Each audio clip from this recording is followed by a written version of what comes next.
Hi again. I'm Linda Rivero, back with you.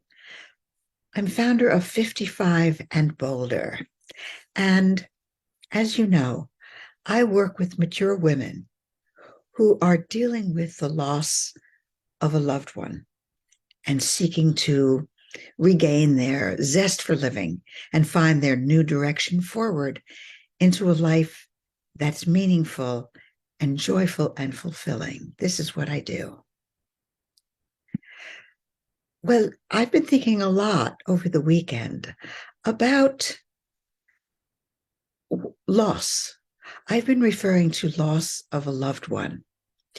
However, in thinking about this and reading about it and in speaking to others, other women about this, I must broaden loss of a loved one to deep loss. Deep loss. And what is the first experience in loss? I think we need to start at the beginning, and that is with the loss itself. What is our experience when we lose someone very dear or even something very dear? The experience is profound grief. Grief is a complex emotion. And in preparation for speaking with you today, I've made a few notes which are here in front of me. But if you should see me glancing down, I want you to know that that's just to look at the notes that I've made, because I don't want to forget anything of what I want to share with you today. First, I think it's so important for us to realize that everyone experiences loss. If we look at what it really is, everyone does. And everyone experiences grief for different reasons, but we all go through a process of grief. First, as I have been referring to lately, loss of a loved one, loss of a spouse, or loss of a partner, which was my situation. Nearly 10 years ago this year, I lost my husband, who was my closest friend for 53 years. We were children together and sweethearts through high school, and we have a long history. Even though we'd only been married about 13 years when he died, we'd been married to other people, but we were close for all those years. So the loss of him in my life, the permanent loss, was a profound hit. Then, of course, there's the loss of a close relative, the loss of a parent. And as we grow into our own mature years, we pretty much all go through the loss of a parent. I've been blessed. I lost my mother a year ago, 2 weeks after her 99th birthday. So I was blessed with more years than many of us get with a parent. And my 94-year-old dad is still with us. Nevertheless, the loss of my mother, despite the fact that she was a remarkable woman, very impressive, but nevertheless, there were times we were like this, but that didn't affect how much I loved her and she loved me. Then, of course, there's the deepest relative loss, perhaps, or the most devastating, the loss of a child. I can't speak to that. It's a grief I can't describe. It is not in my experience, but my heart absolutely is wide open for those who have lost a child. We lose our friends. We can lose a close friend through illness, through distance. Someone moves far away and is no longer accessible, or even through a change in the relationship. So that can happen when we have someone she was my closest friend for 20 years, and then something happened. She married someone, and he didn't like me. I don't like him, and I lost the friendship, and that's a real sorrow. Then there's loss as a result of illness. loss of our health, loss of our vitality, loss of one's physical appearance.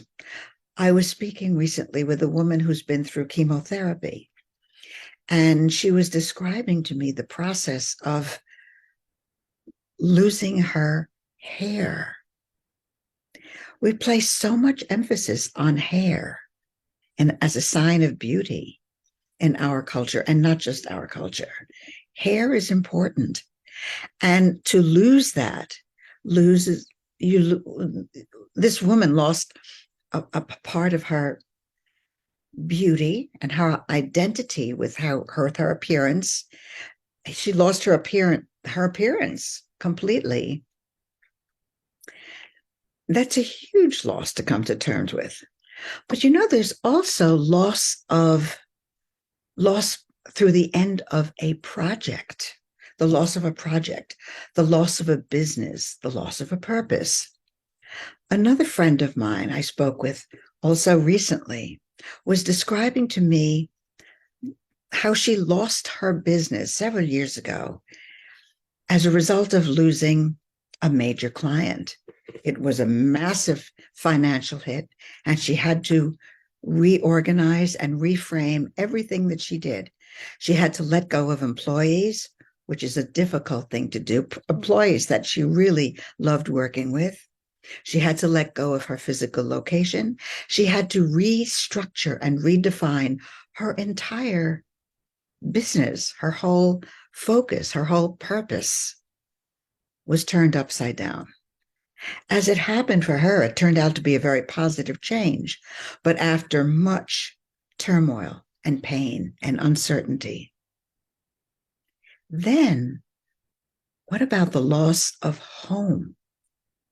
The loss of home through a devastating fire, the loss of home through natural disaster, a flood, an earthquake.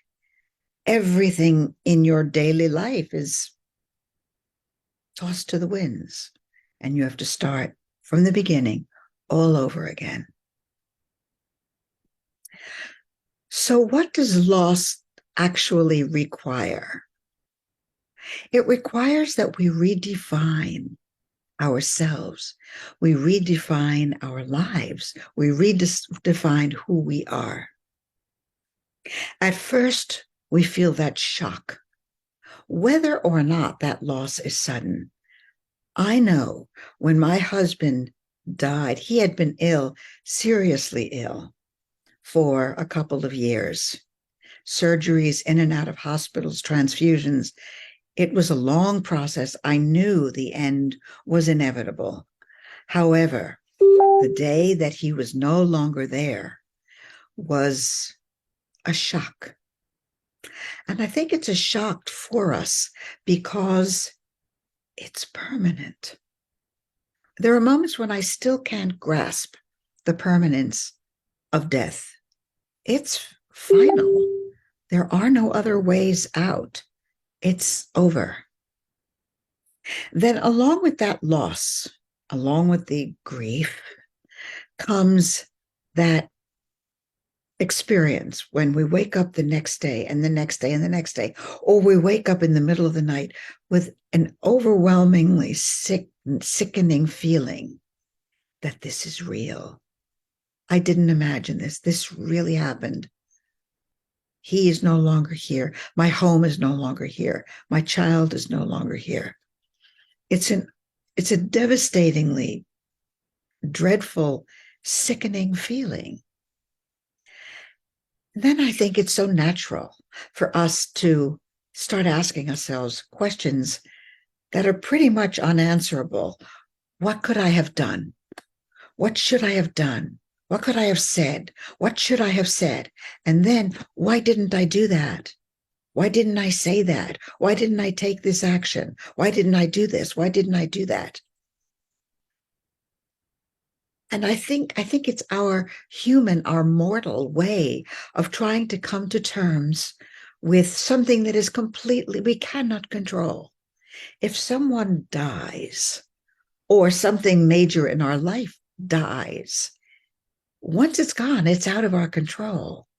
So whatever we might have said or done or thought or whatever, it doesn't even matter anymore. It's irrelevant. But we ask ourselves these very human questions. And then I think it's also very natural for us, for many of us, to feel a terrible sense of regret that goes the regret goes with the questions. If I had only done such and such, if I had only said this, if I had only taken this action, if I had only heeded this warning or that warning, maybe things wouldn't have turned out the way they did. But most likely they would have.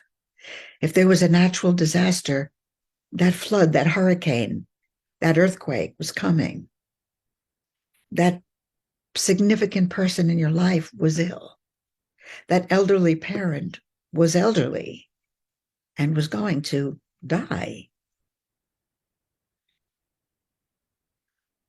In my experience, loss precipitates, as a result of all these elements, deep disorientation. I remember the day I was standing in my bathroom. I was looking at myself in the mirror in my house at the time where my husband died, in the next room. And I remember realizing I didn't just lose a person, I didn't just lose him. I lost everything by which I defined myself. Everything was changed. My relationship with my children was different. So my son, my relationship with my stepchildren, my stepsons, was absolutely, profoundly shaken. How do I pull myself forward? How do I do this all alone? I was bereft. I was overwhelmed with confusion and this sense of disorientation. I remember feeling like a little dinghy, lost all alone in the dead of night, no stars, black ocean, and nothing, no light, just myself drifting in an ocean of darkness. It was profound confusion. And I had my own life. I had my own business. I had my own goals. I had my own purpose aside from what I shared with my husband. But still, the loss was disorienting to a profound degree. Have you experienced any of this? If you've gone through a deep loss of a person, a thing, an identity, a pet, you have. I bet you have. And I invite you to share in the comments below this video. I invite you to share how you experienced your grief. Whom did you lose? What did you lose? And how did that experience manifest itself for you?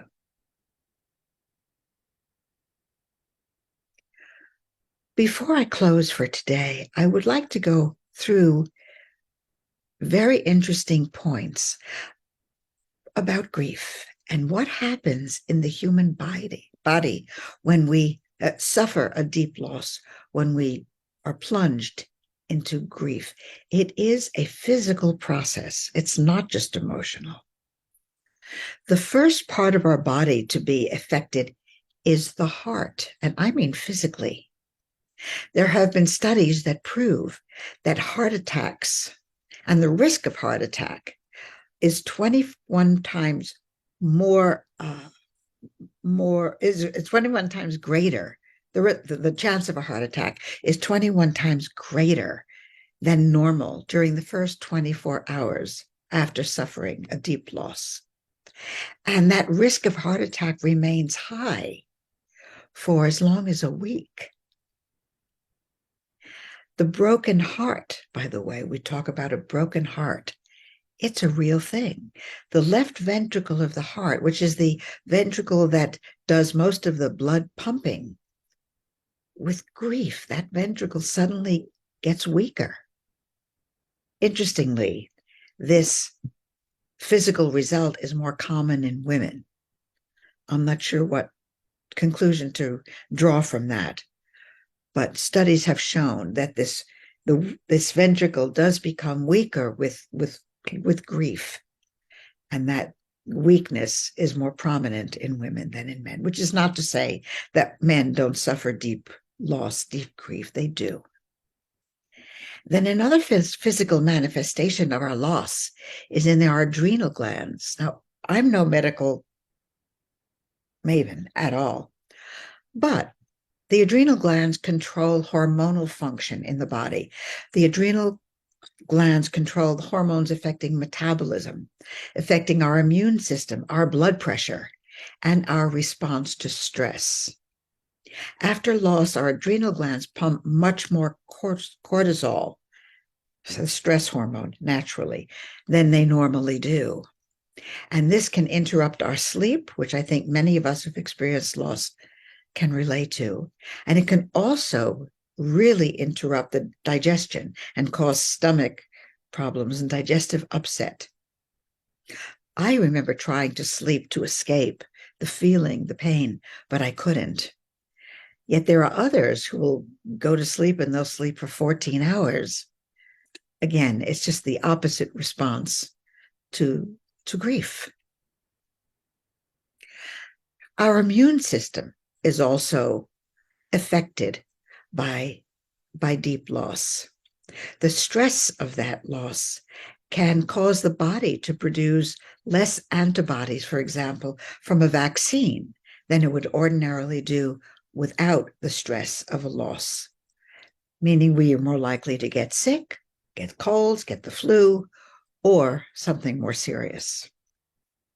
And then the brain is also affected by our deep loss.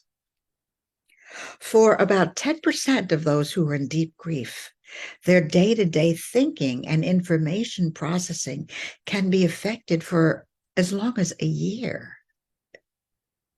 What happens because after a loss, we're often thinking, all we can think about is this loss and this person.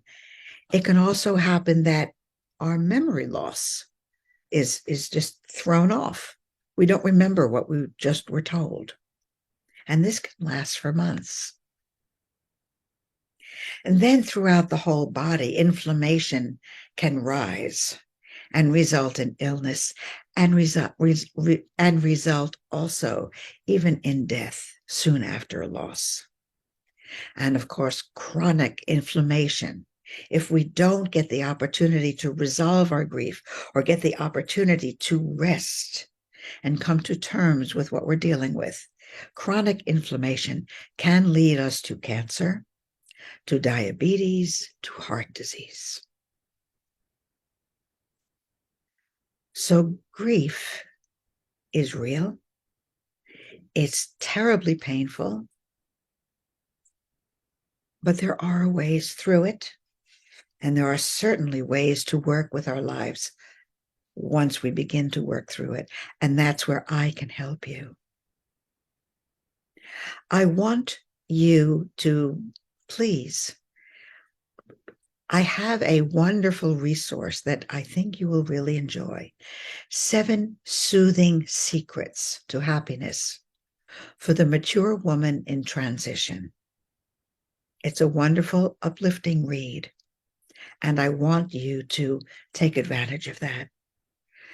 So please send me a private message and just write the word success. No, secrets. Secrets. That's a better one. Secrets. Write the word secrets in the message. That's all you need to do. And I will make sure that you get a copy of this resource. And of course, if you would like to discuss with me what you're going through and how you can move your life forward and how I can help you work your way through the confusion and into the next light in your life, the next joyful chapter in your life, please just send me a message and say, phone call. and I will contact you and we'll set up a time to chat. I can help you. That's it for today. I send you much love. Ciao.